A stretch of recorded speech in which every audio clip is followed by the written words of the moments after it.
আগামী কয়েকদিনের মধ্যে অনিষ্পন্ন বিষয় সিদ্ধান্ত নিতে হবে তাগিদ ঐকমত্য কমিশনের আশাবাদী আলী রিয়াজ। দেখছিলেন ক্রাউন সিমেন্ট সংবাদ শিরোনাম, এবার বিস্তারিত। জাতীয় ঐকমত্য কমিশনের সহসভাপতি অধ্যাপক ডক্টর আলী রিয়াজ বলেছেন, কাঠামোগত সংস্কারে ঐক্য গড়তে ব্যর্থ হলে সে ব্যর্থতা সবার উপর বর্তাবে। সকালে রাজনৈতিক দলগুলোর সাথে ঐকমত্য কমিশনের বৈঠকের শুরুতেই তিনি এ মন্তব্য করেন। বলেন, সংগ্রামের নতুন পর্যায় শুরু হয়েছিল 1 বছর আগে, সেই স্মৃতি ধরে রাখলে দায়িত্ব পালনে কমতি থাকবে না। জাতীয় সনদ তৈরির জায়গায় সবাইকে নিয়ে দ্রুত এগিয়ে যেতে হবে।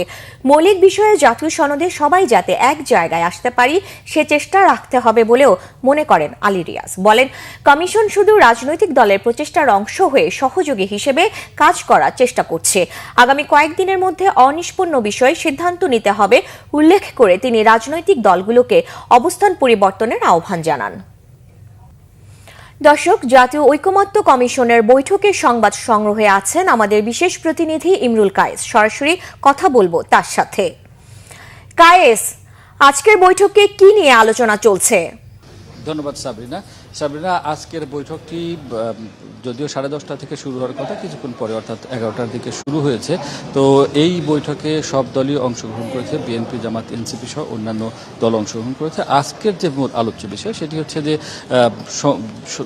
দ্বিকক্ষ বিশিষ্ট সংসদ, সংবিধান সংস্কার এবং নারী প্রতিনিধিত্ব সংসদে নারী আসন নিয়ে আলোচনা হবে। তো প্রথম বিষয়টি এজেন্ডাতে প্রথমেই আছে যে দ্বিকক্ষ বিশিষ্ট পার্লামেন্ট অর্থাৎ উচ্চ কক্ষ কীভাবে গঠিত হবে এবং তার কার্যাবলী কী হবে সেটি নিয়ে আলোচনা হচ্ছে। আপনি জানেন যে গতকালও এই একই বিষয় নিয়ে আলোচনা হয়েছে, কিন্তু গতকাল কোনো ঐক্যমতে পৌঁছাতে পারেনি দলগুলো। সে কারণে আজকে আবার নতুন করে আলোচনা করা হচ্ছে। এজন্য সূচনা বক্তব্যেই সংবিধান সংস্কার কমিশনের যে সহসভাপতি ডক্টর আলী রিয়াজ তিনি কিন্তু বলেছেন যে আসলে সময় দ্রুত ফুরিয়ে যাচ্ছে, এজন্য দ্রুত একটা ঐক্যমতে আসতে হবে এবং দলগুলোর প্রতি তিনি আহ্বান জানিয়েছেন যে তারা যেন নিজ নিজ অবস্থান থেকে কিছুটা ছাড় দিয়ে হলেও একটা ঐক্যমতে আসেন। সে কারণে আজকে যে আলোচনা হচ্ছে সেটি হচ্ছে যে দলগুলোর মধ্যে যে বিষয়টি আলোচনা হচ্ছে সেটি হচ্ছে কীভাবে গঠিত হবে উচ্চকক্ষ।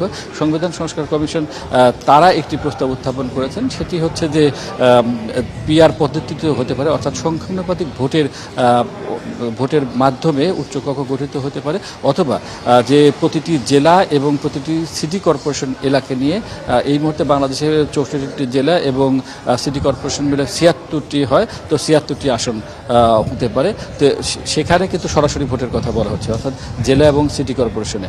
আর তা না হলে পিআর পদ্ধতিতে, অর্থাৎ নিম্নকক্ষে যতগুলো একটি দল আসন পাবে সরাসরি ভোটে সেই আসনের অনুপাতে উচ্চকক্ষের আসনগুলো গঠিত হবে।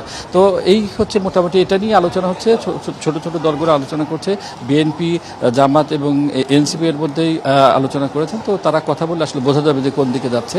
তবে আশা করা যায় যে দুপুর নাগাদ বা তখন একটা ব্রিফিং হলে তখন আমরা বুঝতে পারবো যে আলোচনা আসলে কোন দিকে যাচ্ছে। ধন্যবাদ সাবরিনা। ধন্যবাদ কায়েস। শিল্পাঞ্চল আশুলিয়ায় প্রায় বন্ধের উপক্রম সড়ক মহাসড়কে যান চলাচল। জীবনের ঝুঁকি নিয়ে চলাচলকারীরা প্রতিনিয়তই পড়ছেন দুর্ঘটনায়, তবুও নেই কার্যকর কোনো প্রতিকার। আশুলিয়া প্রতিনিধি শেফালি মিতুর রিপোর্টে বিস্তারিত। এই দৃশ্য শিল্পাঞ্চল আশুলিয়ার বিভিন্ন জাতীয় গুরুত্বপূর্ণ সড়ক মহাসড়কের। এমন সড়কে চলতে গিয়ে প্রতিদিনই ঘটছে দুর্ঘটনা, যানবাহন উল্টে হতাহতের ঘটনা ঘটছে সড়কে। এমন অবস্থা বহুদিন ধরেই। বর্ষায় সড়কের এই রূপ নিয়েছে ভয়ানক ফাঁদে, তবুও নেই কার্যকর পদক্ষেপ। সম্প্রতি সড়ক ও জনপথ নিজেদের দায় এড়াতে এলিভেটেড এক্সপ্রেসওয়ে প্রকল্প কর্তৃপক্ষকে সড়কটি মেরামতের জন্য চিঠি দিয়েছে। কারণ মিনিমাম একটা রাস্তা করতে গেলে সেখানে মেয়াদ থাকে 20 বছর 30 বছর এরকম মেয়াদই থাকে, কিন্তু দেখা যায় যে আমরা 1 বছর 2 বছর পরেই এই রাস্তাটা নাজুক হয়ে যায়, ভেঙে যায়। রাস্তার যে পরিস্থিতি আসলে এটা দুর্ঘটনা যে কোনো মুহূর্তে হতে পারে বা হচ্ছে। কিভাবে যাব, যাওয়ার তো কোনো ব্যবস্থা নাই। 5 ঘন্টা লাগবে আমার এখান থেকে আব্দুল্লাহপুর যাইতে। গাড়ি কিছুক্ষণ আগে এখানে 2টা গাড়ি নষ্ট হয়ে পড়ে আছে, যাইতে পারতেছি না। রপ্তানি জায়গা বাইবে লাইতে লাগে 4-5 ঘন্টা। খানাখন্দক অতিরিক্ত, মানে যে কোনো সময় দুর্ঘটনা ঘটতে পারে। একদিকে পুরো ভাঙা সড়কে এলোমেলো যান চলাচল, অন্যদিকে সড়কের উপর উল্টে পড়া যানবাহন সরাতে হিমশিম খাচ্ছে ট্রাফিক পুলিশ। অনবরত বৃষ্টির কারণে এই অতি সম্প্রতি বেহাল অবস্থা। এটা এমন অবস্থা হয়েছে প্রতিদিন অসংখ্য গাড়ি পড়ে যায়, এত বড় বড়